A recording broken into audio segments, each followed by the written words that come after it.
Welcome to All the Feels Conversations. This podcast is a safe haven for emotions and feelings to be seen and shared. Here, we want to embrace all the feels, bringing us closer to ourselves and each other. This season, I'm having intimate, anonymous conversations with 100 men about their feelings. Why? Because society often tells men not to feel or express themselves, and this deeply affects our physical, mental, and spiritual well-being.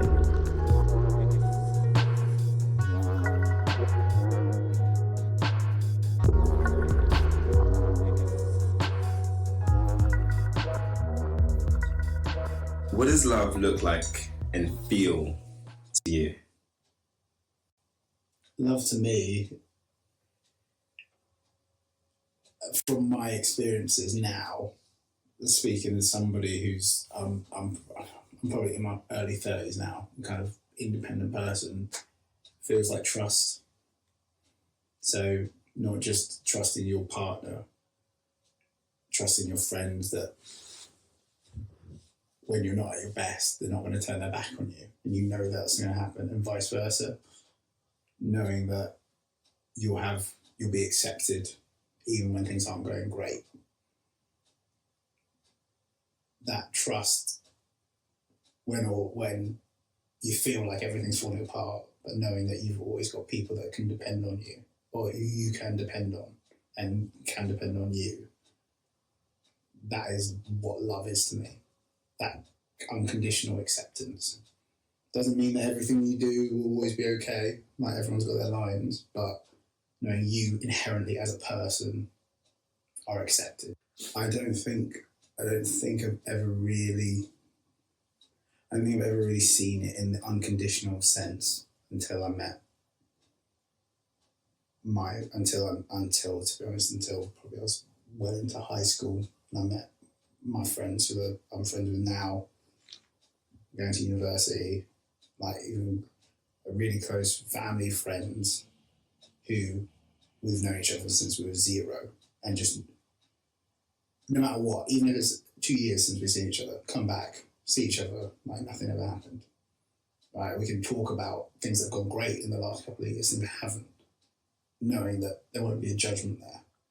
They'll talk to you, they'll be honest with you, they'll be like, you're moving a bit mad, like, what are you doing? Yeah. But then there's always that, like, we still love you, like, Yeah. You know what I mean? No matter what. And that was very alien to me because I didn't know it was happening. So I wasn't used to that unconditional, like, oh no, these are my people. I wasn't used to that. And that took me a long time to accept. But then I'd argue finding out that actually what love is you're meant to just be yourself and be comfortable in yourself, and people are supposed to accept you for that, then opened up a whole world of other questions and other relationships in my life, and probably caused friction in there because I wasn't playing by those rules anymore.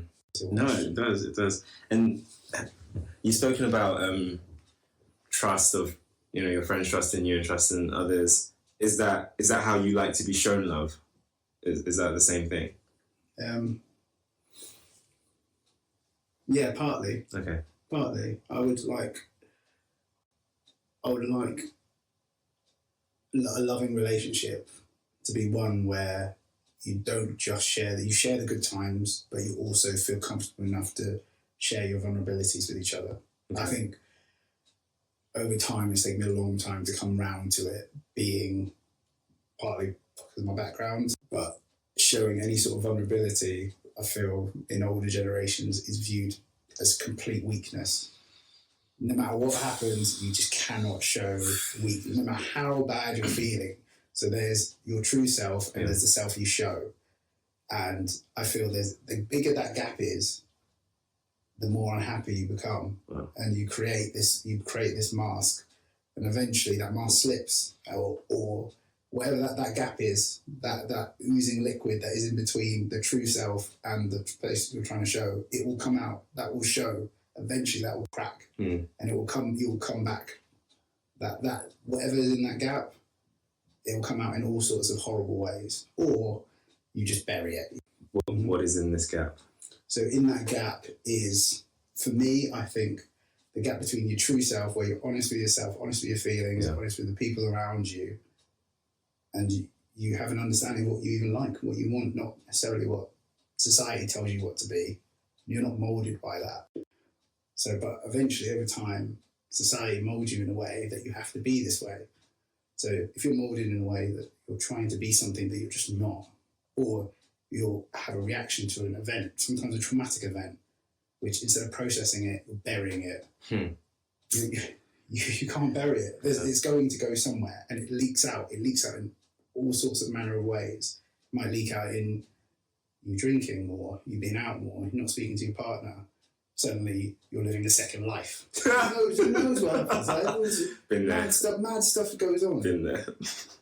Where suddenly you're not living your authentic experience, and then that in turn, that leakage can impact other people in ways that you may not even realise, because you're so busy trying to put on the mask that you don't realise what's going on around you.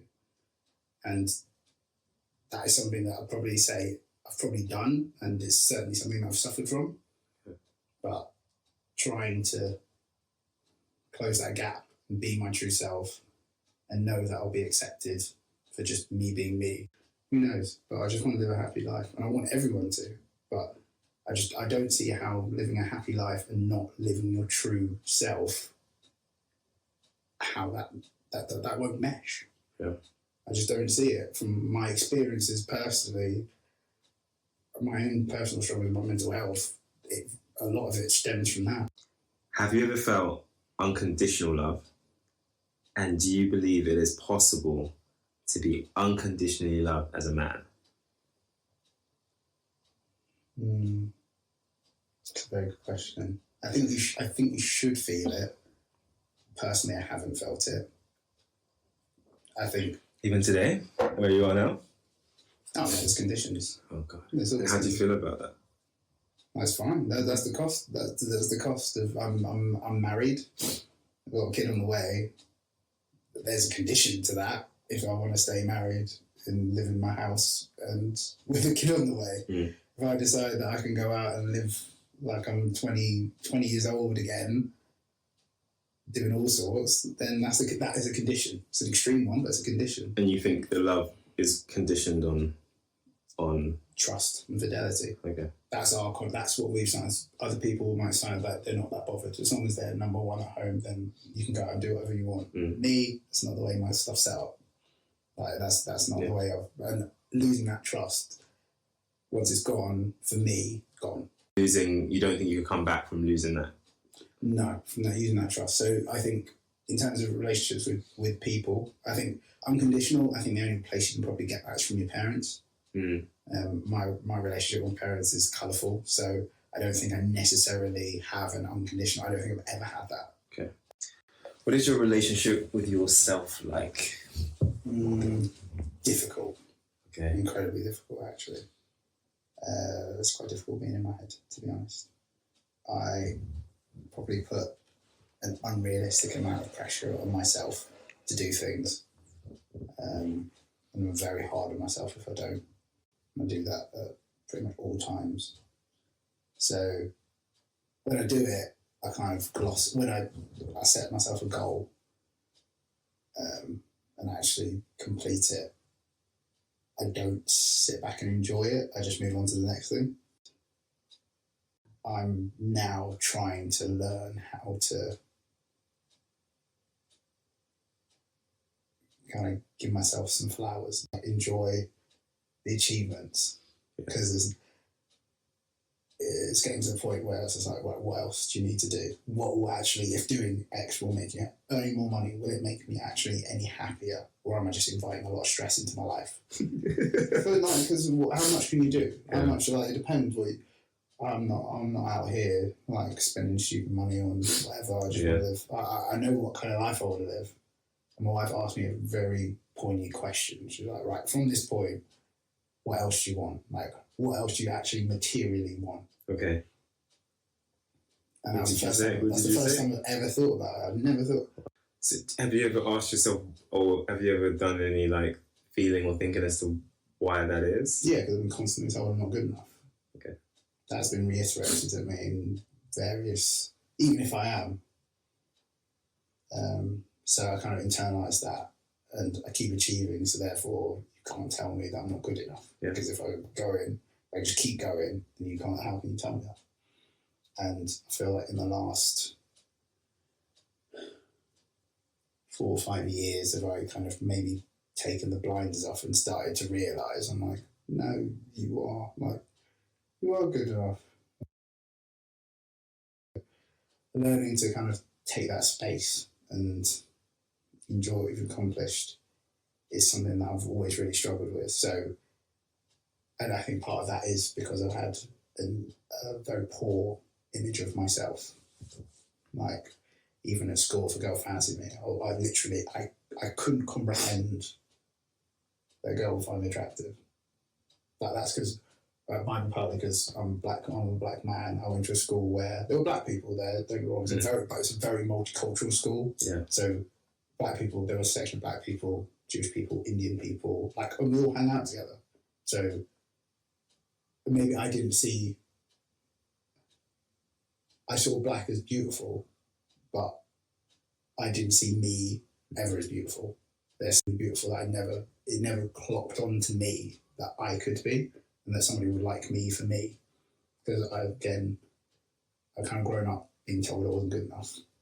So yeah, that trying to marry those two things together didn't make any sense to me. It didn't make any sense to me why like a girl would come up to me and start trying to talk to me. It's just, yeah, do you think if you were to continue in this way of maybe not seeing yourself, keeping on going and achieving, and then not giving yourself the flowers, what do you think the cost to yourself would be? Because I know that you're trying to change that, but if you didn't, what would the cost to you be?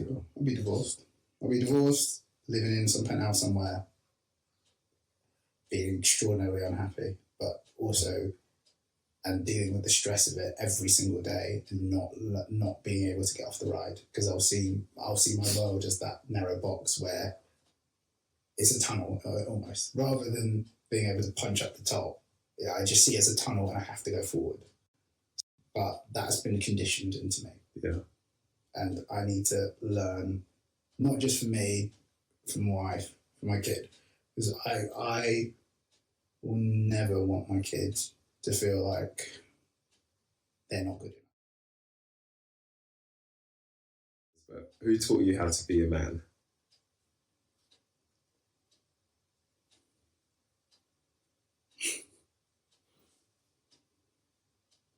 Who taught me how to be a man?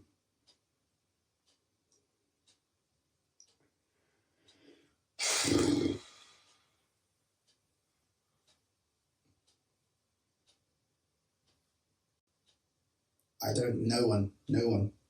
I'd say nobody taught me what it was. Nobody taught me how to be a man. People tried to tell me what it was to be a man. What do they say? You bury everything. Bury everything. Bury everything. Don't show any weakness. Don't cry. What are you crying for? I'll give you something to cry about. Why are you upset? What's wrong? Get over it. Don't bring me those problems. Sort out yourself. They tried to show me how to be a man in there for what they knew. I think it's hard to pin down what a man is supposed to be, but you can take enough bits of evidence of what you like and what you don't like, and then that kind of molds who you are. People, I think, what my opinion of what a man is would be from my dad. But then I also know my dad grew up in a very specific set of circumstances where we're first generation immigrants. Like, I've grown up in a way that is nowhere near, like, I cannot contemplate my dad's, like, how my dad grew up. Same thing, he can't contemplate how I grew up though, in the same way. So he's trying to give me 1970s Ghana, but it's the 2000s, I'm in London. Yeah. It's not going to work. So in short, took a bit from just life. I can't say that I think it started off with my dad, and then eventually my world kind of just got broader. Why do you think that some men struggle with expressing their feelings? Easy one is they've been taught not to. Okay. They don't have the avenues to, like, even amongst their friends. Like, you've got to have a pretty mature group of friends to be able to express your feelings without someone taking the piss out of you. And that's me. I was ripping people. Oh, man. When I think about it, I feel bad. But at the time, it's hilarious. So, like, yeah. How would you rip people? Oh, no. Can you give a situation? It's just like if a girl, like some guy, like, if it's the girl that he's been, like, fawning over for months, and then we see her out with just next guys, and you're just like, ooh, it's not your turn though, right? You missed it. You missed the boat, ain't you? And how would that guy express that? It's devastated. Yeah. It's devastated, but he can't show it. You can't show that you're hurt. Not amongst your friends. You can't show that. You can't show that you're like, oh no, I actually really like this girl, but I didn't drum up the courage to just say. So now I've just got to sit here fuming. Why do you think? So that guy, he felt like he couldn't show his weakness because he's ripping. You're ripping him. Why do you think? I got ripped on too for the same. So everybody's getting ripped, but because everyone's getting, you don't feel safe to express that. You can't, because you're putting yourself in the middle of the Colosseum. There's everyone else. So like a gladiator. Yeah, everyone else is there with like the lions are starting to get drawn out the cages, getting ready. And they're like, ooh, it's time. So and I think that is what expressing feelings can feel like. It can feel like being in a Colosseum. In a Colosseum, Whoa. in the middle, that you feel that naked. These feelings are in a man near you, and so if you care about their mental health, and I know you do, please share. Maybe give it a like and a comment, but definitely follow for more.